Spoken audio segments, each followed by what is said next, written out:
চারটি বিষয়ে লজ্জা পাবেন না। ১. পুরনো জামা কাপড়। ২. বয়স্ক মা বাবা। ৩. দরিদ্র বন্ধু। এবং ৪. সাধারণ জীবনযাপন। যদি তুমি গরিব হও, তোমার নিজের আত্মীয়রাও তোমায় এড়িয়ে যাবে। আর যদি ধনী হও, তাহলে তোমার দূর সম্পর্কের আত্মীয়রাও রোজ তোমার খোঁজ নেবে। যত বড় শিক্ষিত হয়ে থাকুন না কেন, মানুষের সাথে সুন্দরভাবে চলতে না পারলে সেই শিক্ষার কোনো দাম নেই। কারো মনে কষ্ট দিলে সেই কষ্ট একদিন ঘুরে তোমার কাছেই ফিরে আসবে।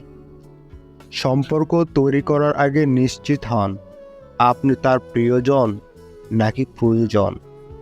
কাউকে প্রয়োজনের চেয়ে বেশি দাম দিতে নেই। দিলে সে তোমাকে সস্তা ভেবে বস্তায় পুরে ডাস্টবিনে ফেলে দেবে। ছোট ছোট ভুল থেকে শিক্ষা নিতে শিখুন। মনে রাখবেন, হোঁচট সবসময় ছোট ছোট পাথরের সাথেই লাগে, পাহাড়ের সাথে নয়।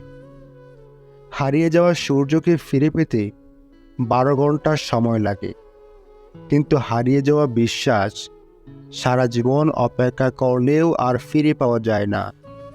আত্মসম্মানের থেকে বড় আর কিছু নেই। কেউ তোমাকে একবারের জন্য ছোট করলেও তাকে চিনে রাখো এবং তার থেকে দূরে থাকো, কারণ প্রশ্রয় পেলে সে একই কাজ বারবার করবে। মানুষ কখনো ইচ্ছে করে বদলায় না। কিছু মানুষের অবহেলা, কিছু স্মৃতি এবং কিছু খারাপ পরিস্থিতি ও সময় মানুষকে বদলে যেতে বাধ্য করে। মানুষ আপন সাজে, কিন্তু আপন হয় না। কিছু মানুষের সাথে যোগাযোগ বন্ধ করে দিলেই বোঝা যায় সে কতটা আপন।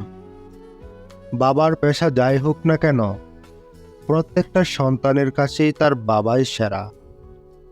যাদের কাছ থেকে শুধু অবহেলাটাই পাও, তাদের গুরুত্ব দেওয়া বন্ধ করো, কারণ তোমার নিজেরও একটা আত্মসম্মান আছে। জীবনে পরাজয় বলতে কিছু নেই। ধৈর্য ধরে সামনের দিকে এগিয়ে যান, আপ্রাণ চেষ্টা চালিয়ে যান, দেখবেন জয় নিশ্চিত। বোকা মানুষ ধোঁকা খায়, সৎ মানুষ কষ্ট পায়, সরল মানুষ আঘাত পায়, আর স্বার্থপর মানুষ আনন্দে দিন কাটায়। এটাই বাস্তব। কেউ দোষ খুঁজে সংশোধন করে দেওয়ার জন্য, আর কেউ দোষ খুঁজে অপমান করার জন্য। অভিমান সেই করে যে তোমাকে রিয়েল লাভ করে। কথায় কথায় ঝগড়া সেই করে যে তোমাকে ফিল করে। তোমার দোষ সেই খুঁজবে যে তোমাকে সব সময় মিস করে।